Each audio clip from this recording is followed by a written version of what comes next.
నమస్కారం G news కి స్వాగతం నేను స్వప్న ముందుగా హెడ్లైన్స్ చూద్దాం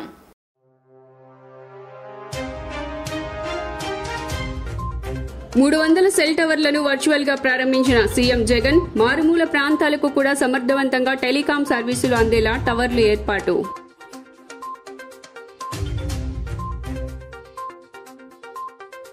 వైసీపీ ప్రభుత్వంపై ఏపీసీసీ అధ్యక్షురాలు షర్మిల తీవ్ర విమర్శలు వైఎస్ పాలనకు జగన్ పాలనకు తీవ్ర వ్యత్యాసం ఉందని వ్యాఖ్య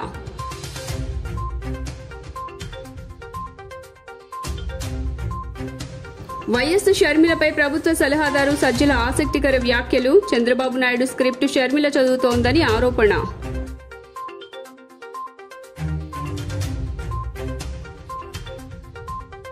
వైసీపీ సెంట్రల్ కార్యాలయం ప్రారంభం హాజరైన ఉమ్మడి కృష్ణా జిల్లా ముఖ్య నాయకులు సెంట్రల్ భారీ మెజారిటీతో విజయం సాధిస్తామని ధీమా వ్యక్తం చేసిన నియోజకవర్గ ఇన్ఛార్జ్ బెల్లంపల్లి శ్రీనివాస్ ఇక డీటెయిల్స్ చూస్తే మారుమూల గిరిజన ప్రాంతాల్లో 300 సెల్ టవర్లను క్యాంపు కార్యాలయం నుంచి వర్చువల్ గా ముఖ్యమంత్రి వైఎస్ జగన్మోహన్ రెడ్డి ప్రారంభించారు. మారుమూల గిరిజన ప్రాంతాలకు సమర్థవంతమైన టెలికాం సేవలు అందించేందుకు ఎయిర్టెల్ ఆధ్వర్యంలో 136, జియో ఆధ్వర్యంలో 164 టవర్లు ఏర్పాటు చేశారు. అల్లూరి సీతారామరాజు జిల్లాలో 246, పార్వతీపురం మన్యం జిల్లాలో 44, ప్రకాశంలో 4, ఏలూరులో 3, శ్రీకాకుళంలో 2, కాకినాడలో 1 టవర్ను ఏర్పాటు చేశారు. ఈ సందర్భంగా సీఎం జగన్ మాట్లాడుతూ ఇవాళ 300 టవర్లు, జూన్లో 100 టవర్లు ఏర్పాటు చేశారు. దాదాపు 400 కోట్లు ఖర్చు చేశారు. 400 టవర్లు ఏర్పాటు ద్వారా 2.42 లక్షల మందికి ఉపయోగకరం. ఇవాళ ఏర్పాటు చేసిన టవర్ల ద్వారా 2 లక్షల మందికి ఉపయోగం. మొత్తంగా కలిపి 2887 టవర్లను ఏర్పాటు చేస్తున్నారు. మొత్తంగా 3119 కోట్లు ఖర్చు చేస్తున్నాం అని సీఎం పేర్కొన్నారు. టవర్లకు అవసరమైన భూములను వెంటనే అప్పగించడం జరిగింది. 5549 గ్రామాలకు పూర్తి మొబైల్ టెలికాం సేవలు అందుతాయి. అత్యంత మారుమూల ప్రాంతాలు నెట్వర్క్ పరిధిలోకి వస్తాయి. సమాచార సంబంధాలు బాగా మెరుగుపడతాయి. ఈ ప్రాంతాలకు పథకాల అమలు మరింత సులభతరం అవుతుంది. వేగంగా పారదర్శకంగా పనులు ముందుకు సాగుతాయి. గ్రామ సచివాలయాలు, ఆర్బీకేలు, village clinics, English medium schools ఇవన్నీ కూడా గ్రామ రూపురేఖలను మారుస్తాయి. ఈ ప్రాంతాల్లో టెలికాం సేవల కారణంగా ఇవి మరింత బలోపేతంగా నడుస్తాయని సీఎం తెలిపారు. 400 కోట్ల రూపాయలతో దగ్గర ఇన్వెస్ట్మెంట్తో పెట్టుబడి పెడుతూ ఈరోజు ఈ 400 టవర్లతో దాదాపుగా 2 లక్షల మంది జనాభాకు 42,000 ఇంతకుముందు 42,000 జనాభా ఇప్పుడు చేస్తూ ఉన్న ఈ 400 టవర్లతో మరో 2 లక్షల మంది జనాభాకు ఈ టవర్లు ఉపయోగపడే పరిస్థితి వస్తుంది. ఇప్పుడు చేస్తూ ఉన్న గ్రామాలు దాదాపుగా మరో 944 గ్రామాల హ్యాబిటేషన్స్ దీని ద్వారా కనెక్ట్ కూడా అవుతూ ఉన్నాయి. పోవాల్సిన మార్గం ఇంకా ఎక్కువ ఉంది, దూరంగా ఉంది. దాదాపుగా ఇంకా మనం చేయాల్సింది ఇంకా మరో 2400 టవర్లను కూడా రాబోయే నెలల్లో వేగంగా తీసుకొని వచ్చే కార్యక్రమం కూడా జరుగుతూ ఉంది. ఇప్పుడు దాదాపుగా 2900 టవర్లు పెట్టాలనే ఆలోచనతో దాదాపుగా 5459 గ్రామాలు హ్యాబిటేషన్స్ ఏదైతే చిన్న చిన్న గ్రామాలు ఎక్కడెక్కడైతే ఉన్నాయో, ఈ కనెక్టివిటీ లేని గ్రామాలు ఏదైతే ఉన్నాయో ఆ గ్రామాలన్నింటినీ కూడా కనెక్టివిటీలోకి తీసుకొచ్చే ఒక బృహత్తర ప్రణాళికలో దాదాపుగా 3,119 కోట్ల రూపాయలతో ఈ కార్యక్రమానికి కార్యాచరణ చేయడం జరిగింది. ఈ కార్యక్రమంలో ఐటీ పరిశ్రమలు, ఎలక్ట్రానిక్ అండ్ కమ్యూనికేషన్ శాఖ మంత్రి Gudivada Amarnath, CS doctor KS Jawahar Reddy, IT శాఖ కార్యదర్శి Kona Sasidhar, communications director C Chandrasekhar Reddy, Bharti Airtel, Reliance సంస్థల ప్రతినిధులు పాల్గొన్నారు. పోలవరం ప్రాజెక్టును నిర్మించడంలో జగన్ సర్కార్ విఫలమైందని పీసీసీ అధ్యక్షురాలు వైఎస్ షర్మిల విమర్శించారు. కాకినాడ సూర్యకళా మందిరంలో కాంగ్రెస్ కార్యకర్తలతో ఆమె సమావేశమయ్యారు. ఈ సందర్భంగా మాట్లాడుతూ రివర్స్ టెండరింగ్తో ప్రాజెక్టు నిర్మాణం మరింత ఆలస్యమవుతోందన్నారు. వైఎస్ ఫ్యామిలీ విడిపోవటానికి జగనే కారణమని వైఎస్ షర్మిల ఆరోపించారు. గత ఎన్నికల్లో వైసీపీ గెలుపు కోసం నిస్వార్థంగా పనిచేశానని తెలిపారు. ముఖ్యమంత్రి అయిన రోజు నుంచి జగనన్న మారిపోయారని, తనకు వ్యక్తిగతంగా అన్యాయం చేశారని ఆవేదన వ్యక్తం చేశారు. సీఎం అయిన తర్వాత ప్రత్యేక హోదా కోసం ఒక్కసారి కూడా జగనన్న మాట్లాడలేదని, అంతగా బీజేపీకి బానిసలైపోయారని మండిపడ్డారు. రాష్ట్ర ప్రయోజనాలను బీజేపీకి ఫనంగా పెట్టారని ఫైర్ అయ్యారు. బీజేపీకి వైసీపీ, టీడీపీ అమ్ముడిపోయాయని ఆరోపించారు. 3 రాజధానులతో ప్రజలను అయోమయంలో పడేశారని, అసలు రాజధాని ఉందా లేదా అని ప్రశ్నించారు. విశాఖ స్టీల్ ప్లాంట్ ప్రైవేటీకరణపై నోరు మెదపటం లేదని ఎద్దేవా చేశారు. జగనన్న ప్రభుత్వంలో వ్యవసాయం దండగలా మారిందన్నారు. రైతులకు కనీసం పంటల బీమా అయినా ఇస్తున్నారా అని నిలదీశారు. రాజన్న పాలనకు, జగనన్న పాలనకు, నక్కకు, నాగలోకానికి ఉన్నంత తేడా ఉందని వ్యాఖ్యానించారు. కాంగ్రెస్ పార్టీ ఆంధ్రప్రదేశ్ని చీల్చిందని, నా కుటుంబాన్ని చీల్చిందని జగన్ అన్నారు. దేవుడే బుద్ధి చెబుతారని పెద్ద పెద్ద మాటలు మాట్లాడారు. ఈరోజు రాజశేఖర్ రెడ్డి కుటుంబం విడిపోయిందంటే జగన్ చేతులారా చేసుకున్నారు. దీనికి సాక్ష్యం దేవుడు. మా అమ్మ, మా కుటుంబం. అప్పట్లో వైసీపీ పార్టీ ఇబ్బందుల్లో ఉందని చెబితే నా కుటుంబాన్ని పక్కన పెట్టి 3000 కిలోమీటర్లు పాదయాత్ర చేశాను. ఎప్పుడు అవసరమని చెబితే అప్పుడు ఏది అడిగితే అది చేశాను. మీ గెలుపు కోసం ఊరూరు తిరిగాను. జగన్మోహన్ రెడ్డి ముఖ్యమంత్రి అయినప్పటి నుంచి మారిపోయారు. నన్ను పక్కన పెట్టినా ప్రజలకు మంచి చేస్తారని చూశాను. జగన్ పార్టీ మంత్రులు, ఎమ్మెల్యేలు బీజేపీ బానిసలుగా మారిపోయారు. వైసీపీ, టీడీపీ 2 పార్టీలు ఆంధ్రప్రదేశ్ ప్రజలను అన్ని విధాలా మోసం చేశాయి. జగన్ సీఎం అయిన తర్వాత ప్రత్యేక హోదా కోసం మాట్లాడిన సందర్భమే లేదు. జగన్మోహన్ రెడ్డి మన రాష్ట్రాన్ని బీజేపీకి ఫనంగా పెట్టారు. ఒక రాజధాని కాదు, 3 రాజధానులని ప్రజలను కన్ఫ్యూజ్ చేశారు. అసలు ఆంధ్రప్రదేశ్కి రాజధాని ఏమిటో తెలియకుండా చేశారు. బీజేపీకి విశాఖ స్టీల్ని కూడా ఫనంగా పెట్టారు. అసలు ఇప్పుడు రాజన్న రాజ్యం ఉందా? రాజశేఖర్ రెడ్డి వారసులమని చెప్పుకుంటే సరిపోదు, పనుల్లో కూడా ఉండాలి. రాజశేఖర్ రెడ్డి ఉన్నప్పుడు వ్యవసాయం ఒక పండుగ, ఇప్పుడు వ్యవసాయం దండగ్గా మారింది. ఇది రైతు రాజ్యం ఎలా అవుతుంది? అసలు పిల్లలు పెద్ద చదువులు చదవడానికి భరోసా లేదు. చదువుకుంటే ఉద్యోగాలు వచ్చే అవకాశం లేదు. ప్రస్తుతం నియంత పాలన నడుస్తుంది. కనీసం ప్రజల మాట అలా ఉంచితే ఎమ్మెల్యేలు కూడా ముఖ్యమంత్రిని కలవలేరు. రాజశేఖర్ రెడ్డి ప్రతిరోజు సుమారు 30 మంది ఎమ్మెల్యేలను కలిసేవారు. ఎంతోమంది త్యాగం చేస్తే జగన్ ముఖ్యమంత్రి అయ్యారు. నా అన్న వాళ్ళను అందరినీ దూరం చేసుకున్నారు. సోనియా గాంధీ, రాహుల్ని కలిసిన తర్వాత, రాజశేఖర్ రెడ్డి మీద ఉన్న అభిప్రాయాన్ని తెలిసిన తర్వాత కాంగ్రెస్ పార్టీలో జాయిన్ అయ్యాను. రాజశేఖర్ రెడ్డి చివరి కోరిక రాహుల్ గాంధీని ప్రధానమంత్రి చేయాలన్న కోరిక తీర్చడానికే నేను కాంగ్రెస్ పార్టీలో చేరానని షర్మిల అన్నారు. కాంగ్రెస్ పార్టీ ఆంధ్రప్రదేశ్ని చీల్చింది, నా కుటుంబాన్ని చీల్చింది. దేవుడే గుణపాఠం చెప్తాడు అని పెద్ద పెద్ద మాటలు మాట్లాడారు.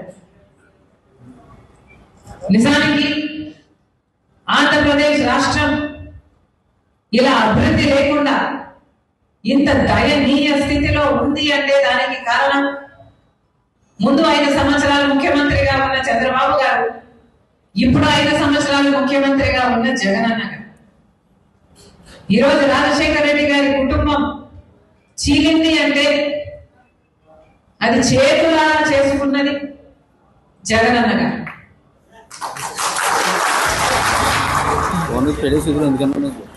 దీనికి సాక్ష్యం దీనికి సాక్ష్యం నా తల్లి విజయమ్మ, రాజశేఖర రెడ్డి గారి భార్య. దీనికి సాక్ష్యం నా యావత్ కుటుంబం.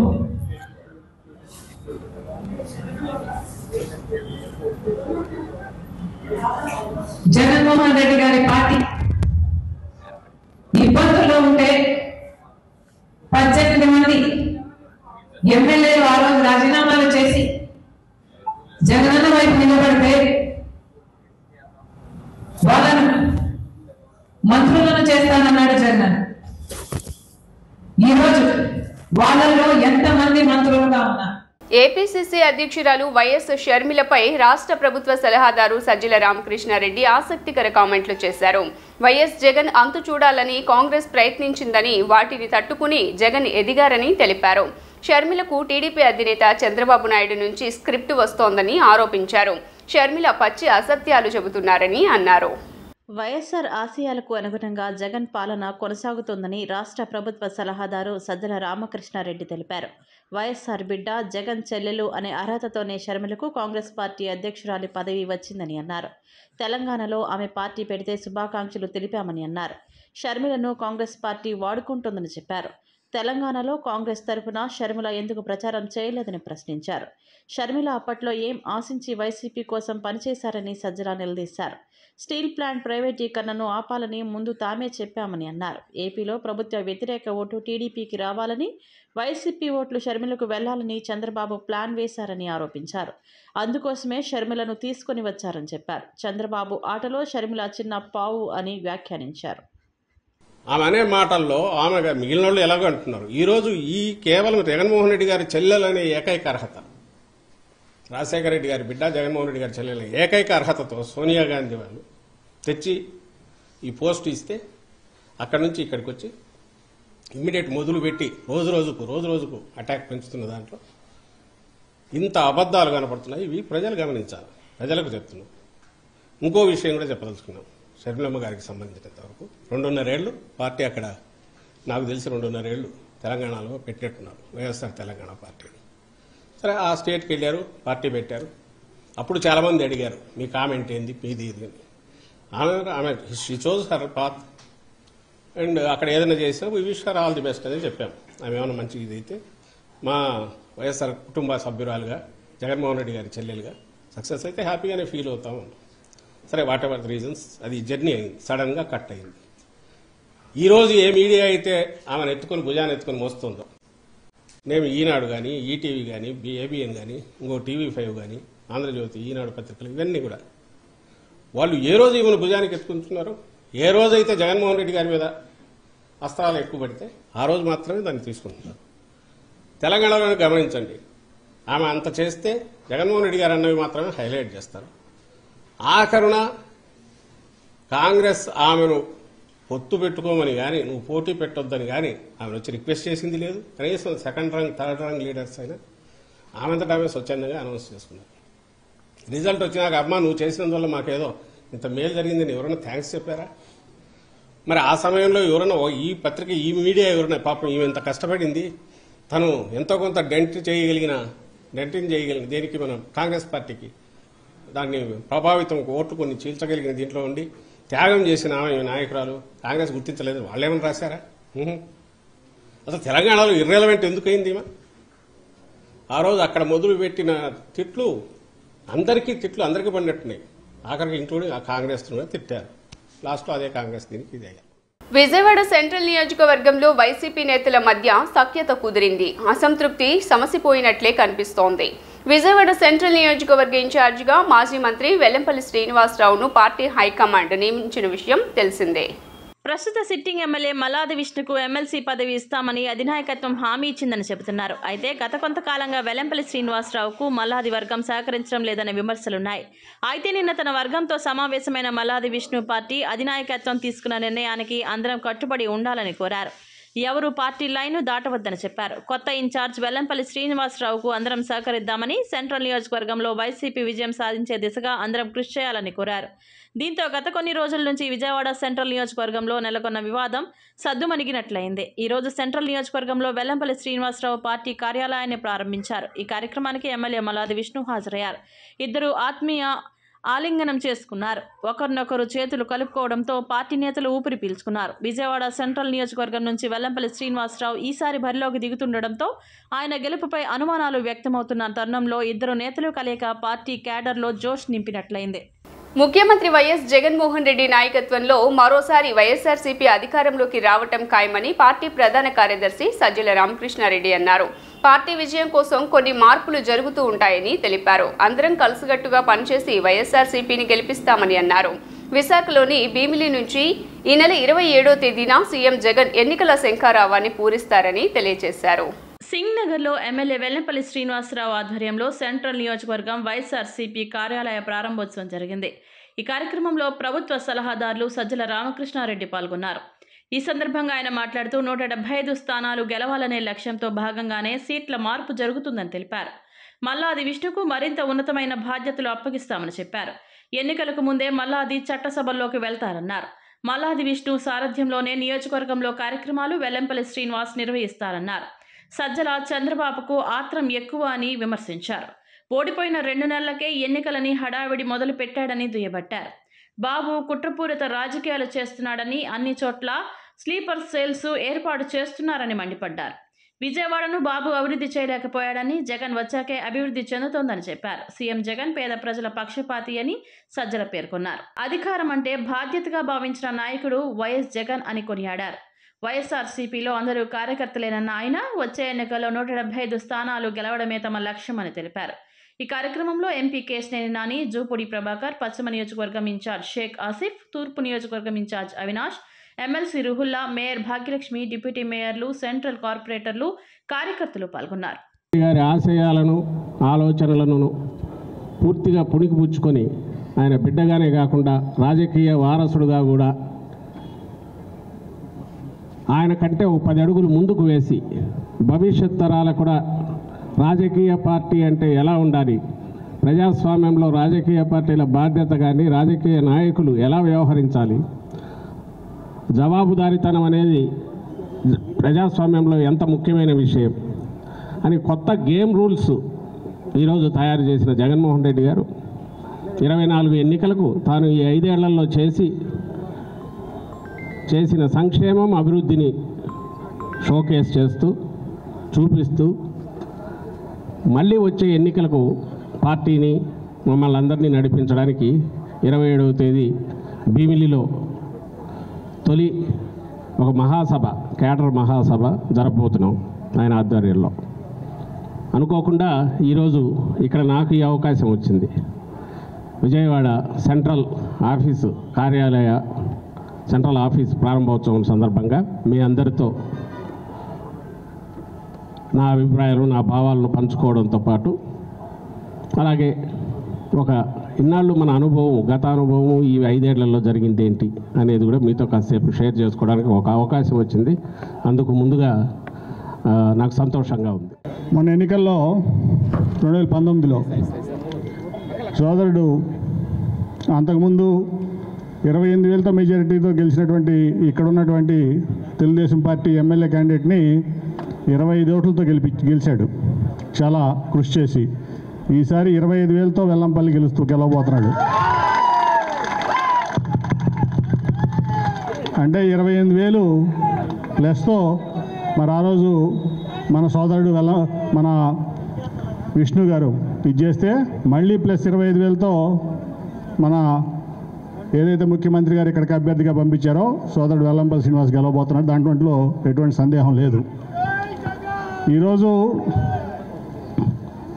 ముఖ్యంగా జూపూడి ప్రభాకర్ గారు చెప్పారు, ఈ దేశంలోనే పేదల పాలిటి పెన్ను ఎవరున్నారంటే మన ముఖ్యమంత్రి జగన్మోహన్ రెడ్డి గారు. దాంట్లో ఎటువంటి సందేహం లేదు. మరి ఇంత కరోనా కాలంలో రాష్ట్రం ఆర్థికంగా ఇబ్బంది పడుతున్నప్పుడు కూడా 2,40,000 కోట్ల చిల్లర ఇప్పటి వరకు, రాబోయే ఇంకా 3-4 నెలలు ఉంది, ఇంకా కొంచెం యాడ్ అవుతుంది దానికి. టోటల్గా యావరేజ్ మీద 2.6 lakh crores అంటే 2,60,000 కోట్ల రూపాయలు పేదలకి సంక్షేమ రూపంలో ఇచ్చినటువంటి వ్యక్తి ఎవరున్నారంటే నాకు తెలిసి ప్రపంచంలోనే జగన్మోహన్ రెడ్డి గారు అవుతారు. వారం రోజుల వ్యవధిలోనే ఈ యొక్క కార్యాలయాన్ని మనం తీసుకోవడం, ఈరోజు పెద్దలు సజ్జల రామకృష్ణారెడ్డి చేతుల మీద ప్రారంభించుకోవడం, ఏదైతే రానున్న ఎన్నికలకి సమర శంఖారామం విజయవాడ నగరంలో, విజయవాడ సెంట్రల్ నియోజకవర్గంలో నుంచి ఈ రోజు నుంచే ప్రారంభిస్తామని చెప్పి అందరికీ కూడా తెలియపరచుకుంటున్నాను. ఈ కార్యక్రమాన్ని ఇంత చాలా చక్కగా వైభవంగా మీరు చేసినందుకు, మీరందరూ విచ్చేసినందుకు పేరు పేరున కూడా మీ అందరికీ నా హృదయపూర్వక నమస్కారాలు. ఏదైతే మల్లాది విష్ణు గారి నాయకత్వం ఉందో 2019 నుంచి ఇప్పటి వరకు కూడా అదే జోడీతో నేను కానీ, మల్లాది విష్ణుని కానీ, కేశినేని నాని గారు కానీ, ఇతర నాయకులంతా కలిసి విజయవాడ నగరంలో అభివృద్ధి జయంగా ముందుకెళ్తామని చెప్పి తెలియపరచుకుంటున్నాం. ముఖ్యంగా సెంట్రల్ నియోజకవర్గాన్ని మల్లాది విష్ణు గారు, నేను కానీ, ఎంపీ గారు కానీ, మిగతా పార్టీ నాయకులంతా కలిసి మంచి మెజార్టీతో జగన్మోహన్ రెడ్డి గారికి కానుకగా ఇవ్వాలని చెప్పని మీ అందరికీ తెలియపరచుకుంటూ, ఎన్నికల టైం కూడా దగ్గరే ఉంది కాబట్టి పోయినసారి 2019లో 151 సీటు కింద గెలిచాం మనం. ఈసారి మొదటి స్థానంలో గెలిచే సీటుగా మీరందరూ కూడా పనిచేయాలి అని చెప్పని జగన్మోహన్ రెడ్డి గారి నాయకత్వంలో మనకందరికీ తెలుసు గత 5 సంవత్సరాల్లో మనం ప్రభుత్వం చేసినటువంటి విధానాలు. కాబట్టి మీరందరూ వైఎస్ఆర్ కాంగ్రెస్ పార్టీ అభ్యర్థి వెల్లంపల్లి శ్రీనివాస్ గారిని గెలిపించవలసిందిగా కోరుతాం. జగన్మోహన్ రెడ్డి గారిని ముఖ్యమంత్రి చేయడమే. చిన్న చిన్న పొరపాట్లు ఉన్నప్పటికీ కూడా వాటిని అన్నింటినీ సర్దుకోవటం వలన మనం కలల కన్నటువంటి ఏదైతే కంటున్నామో, ఉండటానికి ఇల్లు, తినడానికి తిండి, కట్టుకుంటానికి బట్ట, తాగునీరు, సాగునీరు, పాల వడ్డీ అనేటువంటి గతంలో చెప్పాం, వడ్డీ లేనటువంటి రుణాన్ని పొందడానికి, ఫ్యాక్టరీలు ఏర్పాటు చేసుకోవడానికి, ఉద్యోగ వ్యవస్థను క్రియేట్ చేసుకోవడానికి జగన్మోహన్ రెడ్డి గారు ముఖ్యమంత్రి అయితేనే జరుగుతుంది అనేటువంటి పద్ధతిలో ఆలోచన చేసుకుంటూ ఈ సెంట్రల్ నియోజకవర్గంలో ఉండేటువంటి ప్రతి ఒక్క కార్యకర్తలు అందరూ కూడా, ప్రతి ఒక్కరూ కూడా కంకణం కట్టుకోవాలి. వెల్లంపల్లి గారి యొక్క విజయానికి మనందరం కూడా దోహదపడుతూ ముందుకు వెళ్ళాలని కోరుకుంటూ ఉన్నాము. జై జగన్. మన మాజీ మంత్రివర్యులు ఎన్టీఆర్ జిల్లా అధ్యక్షులు వెల్లంపల్లి శ్రీనివాసరావు గారికి సెంట్రల్ నియోజకవర్గంలో అభ్యర్థిగా ప్రకటించడం జరిగింది. సెంట్రల్ నియోజకవర్గంలో గతంలో మన మల్లాది విష్ణు గారు శాసనసభ్యులుగా ఉండడం జరిగింది. ఆయన చాలా చక్కగా సెంట్రల్ నియోజకవర్గాన్ని పూర్తి స్థాయిలో డెవలప్మెంట్ అన్నది చేయటం జరిగింది. అలాగే కొన్ని ఈక్వేషన్స్లో ఈసారి వెల్లంపల్లి శ్రీనివాసరావు గారిని మన సెంట్రల్ నియోజకవర్గ అభ్యర్థిగా ప్రకటించడం జరిగింది. ఈరోజు గౌరవనీయులు మన రాష్ట్ర సజ్జల రామకృష్ణారెడ్డి గారు ఈరోజు ఈ కార్యక్రమానికి ముఖ్య అతిథిగా రాబోతున్నారు. ఆయన ఆధ్వర్యంలో ఈరోజు మన పార్టీ ఆఫీస్ అన్నది ఇక్కడ ఓపెనింగ్ చేసుకోవటం జరిగింది. సీటు కావాలి, సీటు కావాలని అంటారు, కానీ పనిచేసేటువంటి నాయకత్వం ఎవరి దగ్గర ఉండదు. సీటే కావాలి, కుర్చీయే కావాలి, పదవే కావాలి. ఇట్లాంటివన్నీ కూడా ఎలా ఉన్నాయంటే ఈ రోజున మరి కోలాహలం. సెంట్రల్ నియోజకవర్గం అంటేనే జగన్ గారి అడ్డాగా రేపు ఏప్రిల్లో జరిగేటువంటి ఎలక్షన్లో మనందరం కూడా తీర్పు ఇవ్వాలి. ఎందుకంటే కొంతమంది మాట్లాడుతూ ఉన్నారు, ఏమీ చేయనోడంట, ఎగిరెగిరి పడతాడంట. అన్నీ చేసిన వాళ్ళు ఎలా ఉంటారండి? అణిగిమణిగి ఉంటారంట. మన పార్టీ లక్షణం అదే, మన నాయకుడు లక్షణం అదే. మన ఎవరైతే మన ప్రజాప్రతినిధులు ఉన్నారో అందరూ కూడా ఆ లక్షణాలతోనే ముందుకెళ్తా ఉన్నారు. ఇంకొక మాట కూడా చెప్తా ఉన్నారు జగన్మోహన్ రెడ్డి గారు. విజయవాడ సెంట్రల్ నియోజకవర్గం ఇన్ఛార్జ్ వెల్లంపల్లి శ్రీనివాస్ కార్యాలయం ప్రారంభానికి ఎన్టీఆర్ జిల్లా ఎమ్మెల్సీ ఎండి రూహుల్లా, 59వ division corporator MD Shahina Sultana Hafizulla ఆధ్వర్యంలో భారీ ర్యాలీ పాదయాత్ర నిర్వహించారు. అజిత్ సింగ్ నగర్ డాబాకొట్ల సెంటర్లోని ఎమ్మెల్సీ ఎండి రూహుల్లా కార్యాలయం నుండి ప్రారంభించారు. ఆయన పాదయాత్రలో పెద్ద సంఖ్యలో వైసీపీ శ్రేణులు పాల్గొన్నారు.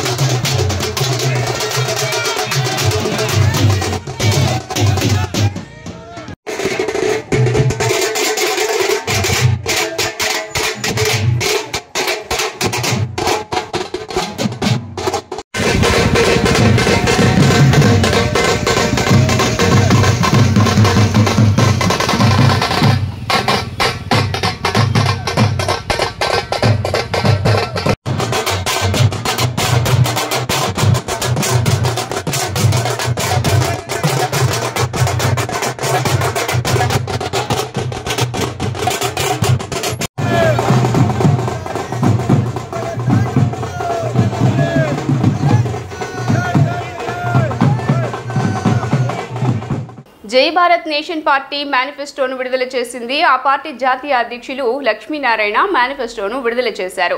విద్యార్థి, ఆటో డ్రైవర్, మహిళలు, రైతు ద్వారా మేనిఫెస్టోను లక్ష్మీనారాయణ అందుకున్నారు. నేడు ఓటర్ల దినోత్సవం అని, ఓటు ప్రాధాన్యతను తెలిపే రోజని జేడి లక్ష్మీనారాయణ అన్నారు. జై భారత్ నేషనల్ పార్టీ మేనిఫెస్టోను విడుదల చేసింది. ఆ పార్టీ జాతీయ అధ్యక్షులు మాజీ జేడీ వివి లక్ష్మీనారాయణ ఈ మేనిఫెస్టోను విడుదల చేశారు. ఈ సందర్భంగా ఆయన మాట్లాడుతూ ఓటర్ల దినోత్సవం రోజు జై భారత్ పార్టీ మేనిఫెస్టోను విడుదల చేశామన్నారు. ఇది ప్రజల్లో నుంచి వచ్చిన మేనిఫెస్టో అన్నారు. కాబట్టే ఇది పీపుల్స్ మేనిఫెస్టో అని స్పష్టం చేశారు. అన్ని వర్గాల ప్రజల శ్రేయస్సును దృష్టిలో ఉంచుకొని మేనిఫెస్టోను రూపొందించామన్నారు. ప్రత్యేక హోదా, విభజన హామీల సాధన కోసం తాము పోరాటం సాగిస్తామన్నారు. అన్ని ప్రాంతాలను పరిశీలించి ప్రజలతో మాట్లాడిన తర్వాత ఈ మేనిఫెస్టోను తయారు చేశామన్నారు. అన్నదాత లేకుంటే మనం లేమని, రైతులను ఆదుకోవాల్సిన అవసరం ప్రతి ప్రభుత్వంపై ఉందని అన్నారు. అన్నదాతల ఆత్మహత్యలు లేని రాష్ట్రంగా ఏపీని మార్చాలని ఆయన అన్నారు. హైలైట్స్ ఆఫ్ ది మేనిఫెస్టో, ఇది హైలైట్స్ 2 పేజీల్లో ఉంది. ఇందులో ప్రధానంగా జై భారత్ నేషనల్ పార్టీ ఏ విషయాల మీద ప్రాధాన్యత ఇచ్చిందో ఆ విషయాలను 2 పేజీల్లో మీకు చూపించడం జరిగింది. తరువాత ఈ విషయాల గురించి సవిస్తరంగా తయారు చేసి ఒక చిన్న బుక్లెట్ కూడా ఇవ్వడం జరిగింది. ఇది ఇంకొక మేనిఫెస్టో, అదే మేనిఫెస్టో, అది హైలైట్స్. ఇందులో దానికన్నా సవిస్తరంగా ఉంది.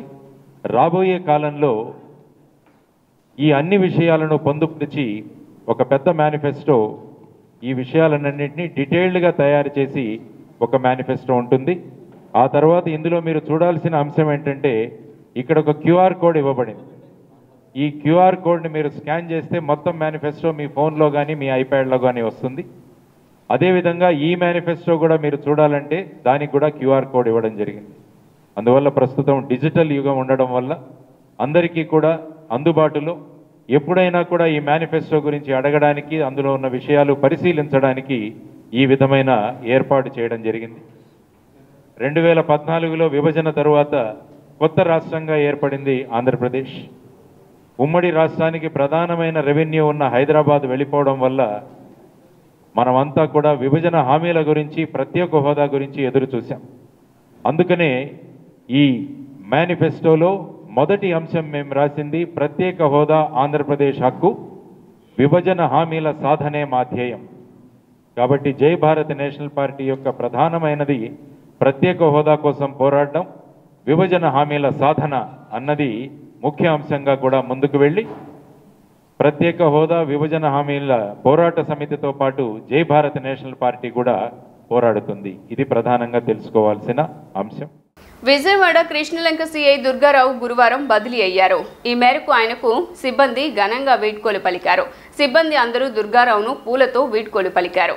ఆయనను స్టేషన్ 3వ ఫ్లోర్ నుంచి జాతీయ రహదారి వరకు సిబ్బంది ఎత్తుకుని తీసుకొచ్చారు. కొందరు సిబ్బంది కన్నీటి పర్యంతమయ్యారు. దుర్గారావు విజయవాడలోని స్పెషల్ బ్రాంచ్కు బదిలీ అయ్యారు.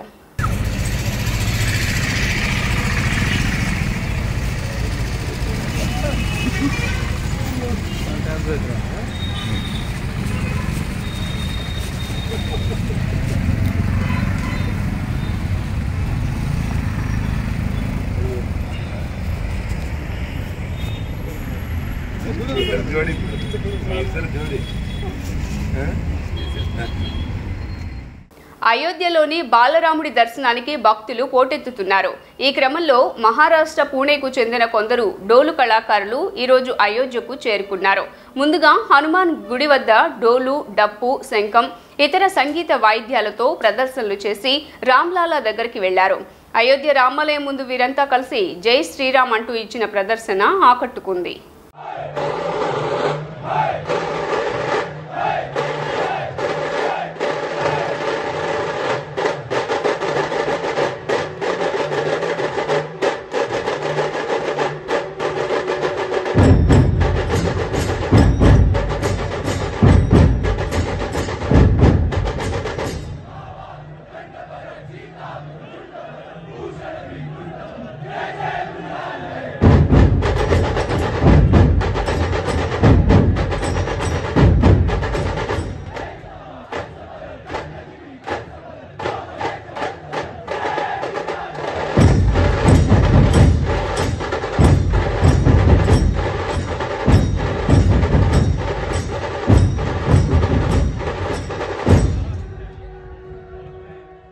అమరావతి ఉద్యమం 1500 రోజుకు చేరిన సందర్భంగా రాజధాని పరిధిలోని మందడం, తుళ్లూరు, వెలగపూడి తదితర గ్రామాల్లో రైతులు నిరసన చేపట్టారు. ఈ సందర్భంగా రైతులు మాట్లాడుతూ అమరావతిని జగన్ నాశనం చేయాలనుకున్నారు. భూములు ఇచ్చిన రైతుల్ని ఈ ప్రభుత్వం ఎన్నో ఇబ్బందులు పెట్టింది. సీఎం అనాలోచిత నిర్ణయాలతో ఎంతో మంది చనిపోయారన్నారు. వచ్చే ఎన్నికల్లో వైసీపీని ఓడించి రిటర్న్ గిఫ్ట్ ఇస్తామని హెచ్చరించారు.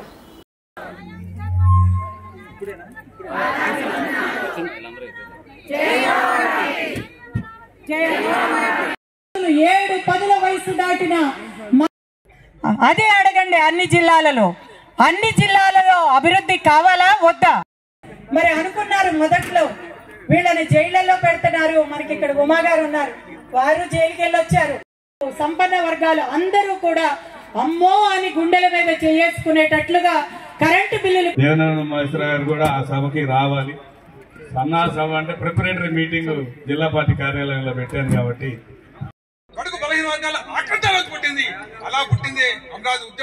దేవినేని అవినాష్ తన తండ్రి దేవినేని నెహ్రూ పేరుతో చారిటబుల్ ట్రస్ట్ స్థాపించి పేదల కోసం ఎన్నో సేవా కార్యక్రమాలు చేస్తున్నారని 3వ డివిజన్ కార్పొరేటర్ ప్రవళిక అన్నారు. ఓ పక్క నియోజకవర్గాన్ని అభివృద్ధి చేస్తూ మరోపక్క సేవా కార్యక్రమాల్లోనూ ముందుంటున్నారని తెలిపారు. 2024 ఎన్నికల్లో అవినాష్ను భారీ మెజారిటీతో గెలిపించుకుంటామని స్పష్టం చేశారు. 3వ డివిజన్కు చెందిన 4 నిరుపేద కుటుంబాలకు జీవనోపాధి నిమిత్తం దేవినేని నెహ్రూ చారిటబుల్ ట్రస్ట్ ఆధ్వర్యంలో 2 తోపుడు బండ్లు, 2 టిఫిన్ బండ్లను trust vice chairman Devineni Sudheera, ఆ డివిజన్ వైసీపీ కార్పొరేటర్ ప్రవళికతో కలిసి అందజేశారు. ఈ సందర్భంగా వారు మాట్లాడుతూ తూర్పు వైసీపీ ఇన్ఛార్జ్ దేవినేని అవినాష్ తన తండ్రి పేరుపైన ట్రస్ట్ను స్థాపించి తండ్రి ఆశయాల సాధన కోసం పాటుపడుతున్నారని చెప్పారు. సాయం కోసం వచ్చిన ప్రతి ఒక్కరికి తనకు తోచిన సాయాన్ని చేస్తూ వారు ఆర్థికంగా బలపడేలా కృషి చేస్తున్నారని అన్నారు. ఒక పక్క నియోజకవర్గాన్ని అభివృద్ధి చేస్తూ సేవా కార్యక్రమాల్లో కూడా ముందుంటున్నారని పేర్కొన్నారు. 2024 ఎన్నికల్లో తూర్పు నుండి అవినాష్ను భారీ మెజారిటీతో గెలిపించుకుంటామని స్పష్టం చేశారు. ఈ కార్యక్రమంలో వైసీపీ సీనియర్ నాయకులు మున్సూరి సుబ్బారావు తదితరులు పాల్గొన్నారు. ఈరోజు దేవినేని నెహ్రూ చారిటబుల్ ట్రస్ట్ నుంచి 4 బళ్ళు ఇవ్వడం జరిగింది. రాబోయే రోజుల్లో కూడా ఇంకా అవసరం ఉన్న వాళ్ళకి ఇలా ఇవ్వడం జరుగుతుంది. 3వ డివిజన్కి చెందిన 4 కుటుంబాలకి దేవినేని నెహ్రూ గారి చారిటబుల్ ట్రస్ట్ ద్వారా దేవినేని అవినాష్ గారి ఆధ్వర్యంలో దేవినేని సుధీర గారి చేతుల మీదుగా పెద్దలందరి సమక్షంలో ముస్మిర్ సుబ్బారావు గారి యొక్క సమక్షంలో ఈరోజు 2 తోపుడు బళ్ళు, 2 టిఫిన్ బళ్ళు పేద కుటుంబాలకు అందరికీ కూడా అందజేయడం జరిగింది. ఏదైతే దేవినేని అవినాష్ గారు వారి తండ్రి నెహ్రూ గారి లేనప్పటి నుంచి కూడా ట్రస్ట్ ద్వారా నాన్నగారి యొక్క ఆశయాల్ని ముందుకు తీసుకెళ్లాలని చెప్పి ఆయన యొక్క సంతోషాన్ని ప్రజల యొక్క సంతోషాల్లో చూసుకుంటున్నారు. మరి ఇవే కాకుండా ఎవరైనా స్టూడెంట్స్ అందరికీ కూడా ఆర్థిక సాయం, చదువుకోవడానికి కూడా ఆర్థిక సాయం కానివ్వండి, ఇవన్నీ కూడా ఇంకా బడ్డీ కొట్లు ఇవన్నీ కూడా ఇవ్వడం జరుగుతుంది. దేవినేని అవినాష్ గారు జగన్ గారి పాలనలో ఏదైతే సంక్షేమ పథకాలు అందజేస్తున్నారో మన తూర్పు నియోజకవర్గంలో దేవినేని అవినాష్ గారు సోషల్ సర్వీస్ అలా చేస్తున్నారు. మరి వారికి వారి కుటుంబానికి ఎల్లప్పుడూ దేవుడి ఆశీస్సులు ఉండాలి. రేపు రాబోయే రోజుల్లో దేవినేని అవినాష్ గారు తూర్పు నియోజకవర్గంలో వైసీపీ జెండాతో ఎమ్మెల్యేగా గెలుస్తారని చెప్పి మీ అందరికీ తెలియజేస్తూ సెలవు తీసుకుంటాను. మాలలకు సముచిత స్థానం కల్పించాలంటూ మాలల జేఏసీ రాజకీయ పార్టీల నేతలను డిమాండ్ చేసింది. రానున్న అసెంబ్లీ ఎన్నికల్లో జనాభా ప్రాతిపదికన మాలలకు చట్టసభల్లో తగు ప్రాధాన్యత కల్పించి తమ చిత్తశుద్ధిని చాటే పార్టీలకే మాలల జేఏసీ అండగా ఉంటుందని తెలిపింది. విజయవాడ ప్రెస్ క్లబ్ నందు మాలలకు జరుగుతున్న అన్యాయం, రాజకీయ అన్యాయంపై రాష్ట్రంలో సరైన సముచిత స్థానం కల్పించకపోవడంతో పాటు పలు అంశాలపై జైమాల మహానాడు అధ్యక్షులు గోగులమూడి రాము, రాష్ట్ర కమిటీ గోవాడ సునీల్, బాపట్ల సుధీర్, బాపట్ల కిరణ్, గాలి సుబ్బారావు, మాల మహానాడు అనుబంధ సంఘాల రాష్ట్ర అధ్యక్షులు శావనాగ జగన్ బాబురావు, దళిత ఐక్యవేదిక వ్యవస్థాపక అధ్యక్షులు పినమాల నాగకుమార్ మీడియాతో మాట్లాడారు. అధికార పార్టీతో పాటు ప్రధాన రాజకీయ పార్టీలు మాలలను ఓటు బ్యాంకుగా వాడుకుంటూ దగా చేస్తున్నాయని అన్నారు.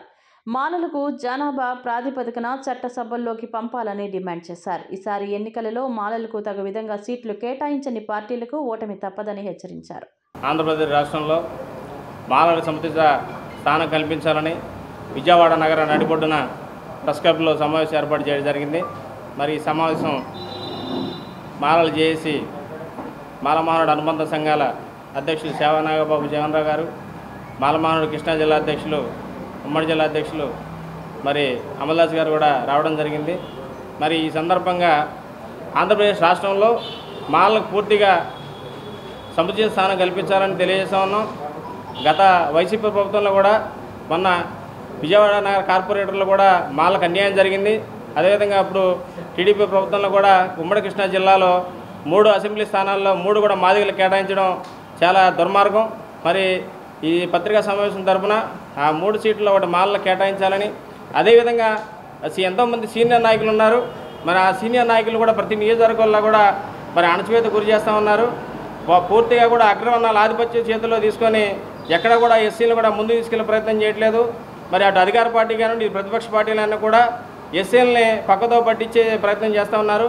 ఎస్సీల్లో ఎస్పెషల్లీ మాల సమాజ వర్గంలో పూర్తిగా అణగదొక్కే ప్రయత్నం చేస్తానని ఈ సందర్భంగా తెలియజేస్తా ఉన్నాం. ఇప్పుడున్నటువంటి మరి ఈ భూస్వామి పార్టీలు కానీ గత పార్టీలు కానీ ఈ పార్టీలు కానీ మాలలకి ఓటు బ్యాంక్ అనేది చూస్తున్నారే తప్ప ఎటువంటి ఒక గౌరవం కానీ ఇలాంటి ఎక్కువ రకంగా కూడా లేదు. ఎందుకంటే మరి రాష్ట్రంలో వైఎస్ఆర్ పార్టీని నమ్ముకున్నటువంటి కొంతమంది మాలలో ఎక్కువ శాతం నమ్ముకున్నటువంటి మాలలకి మరి జగన్మోహన్ రెడ్డి గారిని రాజశేఖర రెడ్డి గారిని కూడా చూసుకుని మరి ఓట్లు వేయడం కూడా జరిగింది. మరి అదేవిధంగా మరి మా నియోజకవర్గం కైలు నియోజకవర్గంలో ఓను మాలల మీద దారుణమైనటువంటి ఎమ్మెల్యే దారుణంగా అణగదొక్కేసి వాళ్ళ మీద తప్పుడు కేసులు పెట్టి నా రకాలుగా చేశాడు. మరి అయినప్పుడు కూడా మరి మాలలందరూ కూడా వైఎస్ఆర్ పార్టీలోనే ఉన్నారు. కానీ వాళ్ళకంటూ ఒక పార్టీ ఒక పదవి కూడా లేదు. అదేవిధంగా మరి ఉమ్మడి కృష్ణా జిల్లాలో మరి ఎస్సీ రిజర్వేషన్ ఉన్న నియోజకవర్గాలు 3 ఉన్నాయి. 3 కూడా మరి మాలలకి సరైన స్థానం ఇవ్వాలి. అటు టీడీపీ కానీ ఇటు వైఎస్ఆర్ కానీ కాంగ్రెస్ పార్టీ కానీ అన్ని పార్టీలు కూడా మాలను సరైన గుర్తించాలని చెప్పేసి అని తెలియజేస్తూ మాల మహానాడు జిల్లా అధ్యక్షులు వీరాబత్తిన అమలదాస్ గారు మరియు పలు మాల సంఘాల నేతలు పాల్గొన్నారు. బాపులపాడు మండలం బొమ్మలూరు చెక్పోస్టు వద్ద హనుమాన్ జంక్షన్ పోలీసులు చేపట్టిన వాహన తనిఖీల్లో భారీ ఎత్తున నగదు పట్టుబడింది. సరైన పత్రాలు లేకుండా కారులో తరలిస్తున్న 52,50,000 రూపాయల నగదును పోలీసులు స్వాధీనం చేసుకున్నారు. స్వాధీనం చేసుకున్న నగదును హనుమాన్ జంక్షన్ పోలీస్ స్టేషన్కు తరలించి ఆ నగదును సీజ్ చేసినట్లు Hanuman junction circle inspector Allu Naveen Narasimhamurthy తెలిపారు.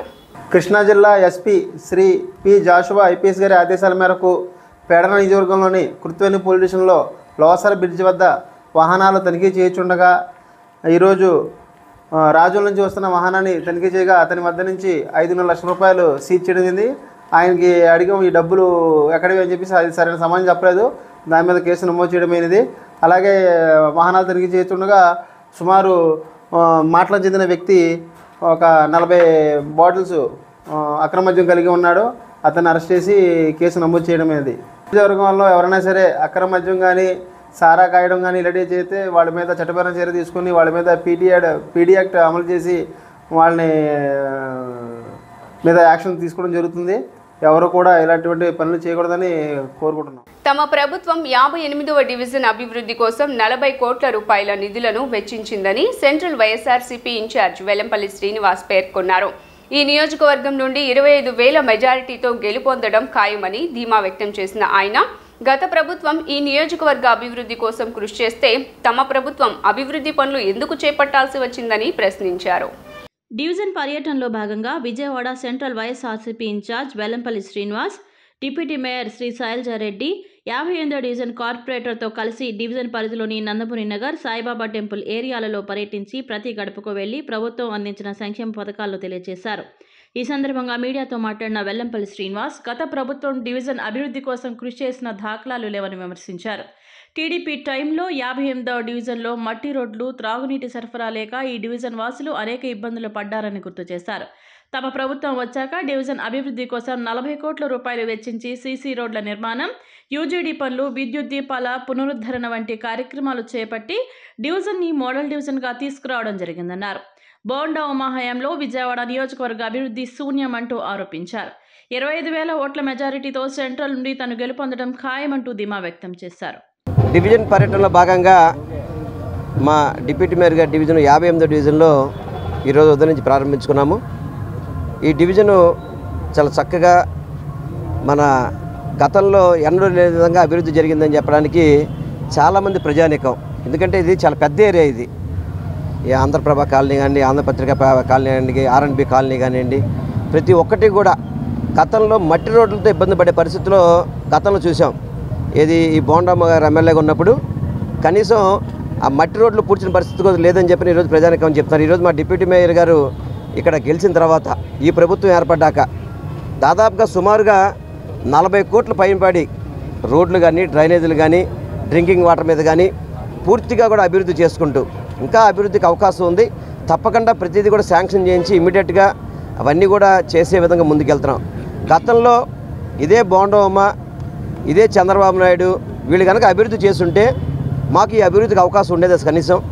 ఈరోజు వాళ్ళు ఏ ముఖం పెట్టుకుని ఓట్లు అడుగుతారు వచ్చి 2014 నుంచి 2019 దాకా ఇక్కడ ఎమ్మెల్యేగా గెలిచి నువ్వు 5 ఏళ్ళు అధికారం అనుభవించి ఈ నియోజకవర్గానికి ఏమీ చేయకుండా ఏ విధంగా ఓట్లు అడుగుతారని చెప్పి అడుగుతున్నాను నేను. డిప్యూటీ మేయర్ 58వ డివిజన్ కార్పొరేటర్ అవుతు శ్రీ శైలజారెడ్డి మీడియాతో మాట్లాడుతూ వైఎస్ఆర్సీపీ హయాంలో 58వ డివిజన్ అభివృద్ధి కోసం కోట్లాది రూపాయల నిధులు వెచ్చించడం జరిగిందని స్పష్టం చేశారు.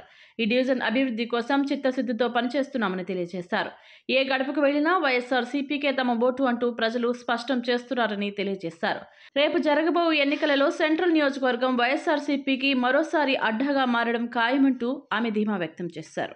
ఎన్నికల శంఖారావంలో భాగంగా మరి 58వ డివిజన్లో మన అభ్యర్థి గారు మరి మాజీ మినిస్టర్ గారు అలాగే పశ్చిమ నియోజకవర్గ శాసనసభ్యులైనటువంటి వెల్లంపల్లి శ్రీనివాసరావు గారి ఆధ్వర్యంలో మరి ఈరోజు ఈ కార్యక్రమం, ఎందుకంటే ఈ ఏదైతే మన R&B కాలనీ ఉందో ఆంధ్రజ్యోతి, ఆంధ్రపత్రిక, ఈ కాలనీలన్నీ కూడా తిరిగాము, ఓటు అడిగాము. ప్రజలందరూ కూడా చాలా సంతోషంగా మరి మీరే రోడ్లు వేశారు, మీరే చేశారు, మీకు కాక ఓటు ఎవరికి వేస్తామని చెప్తా ఉంటే చాలా సంతోషంగా ఉంది. ఎందుకంటే మా పార్టీ జగనన్న ఒకటే చెప్పాడు, ప్రతి ఒక్కరికి కూడా సంక్షేమ పథకాలతో పాటు అభివృద్ధి పథంలో కూడా మీరందరూ కూడా చేయాలి అనేటువంటి కార్యక్రమం. దానిలో భాగంగానే ఇవాళ 58వ డివిజన్లో విజయవాడ సెంట్రల్ నియోజకవర్గంలో ఉన్నటువంటి 58వ డివిజన్ అంటే మరి విజయవాడ నగర ప్రజలందరూ కూడా చూస్తూ ఉన్నారు. డెవలప్మెంట్ కనిపిస్తూ ఉంది, ఈ ఏరియా వాతావరణం బాగుంది, చక్కగా మేమందరం కూడా ఇక్కడికి వచ్చి ఇల్లు ఏర్పరచుకుంటే బాగుంటుంది అనేటువంటి సంకేతాలు ఇచ్చి ఈ కాలనీ మొత్తం కూడా అపార్ట్మెంట్లు కావచ్చు, ఇండివిజువల్ హౌస్ కావచ్చు, అందరూ కూడా ఈ ప్రాంతాన్ని ఎన్నుకుంటా ఉన్నారు. వార్తలు ముగించే ముందు హెడ్లైన్స్ మరోసారి.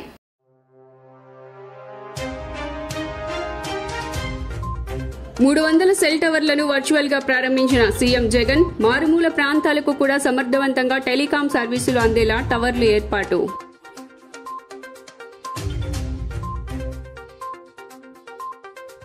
వైసీపీ ప్రభుత్వంపై ఏపీసీసీ అధ్యక్షురాలు షర్మిల తీవ్ర విమర్శలు. వైఎస్ పాలనకు జగన్ పాలనకు తీవ్ర వ్యత్యాసం ఉందని వ్యాఖ్య.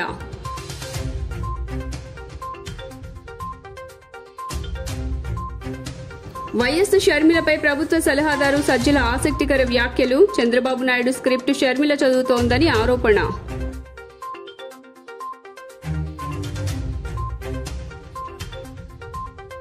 వైసీపీ సెంట్రల్ కార్యాలయం ప్రారంభం. హాజరైన ఉమ్మడి కృష్ణా జిల్లా ముఖ్య నాయకులు. సెంట్రల్ భారీ మెజారిటీతో విజయం సాధిస్తామని ధీమా వ్యక్తం చేసిన నియోజకవర్గ ఇన్ఛార్జ్ వెల్లంపల్లి శ్రీనివాస్.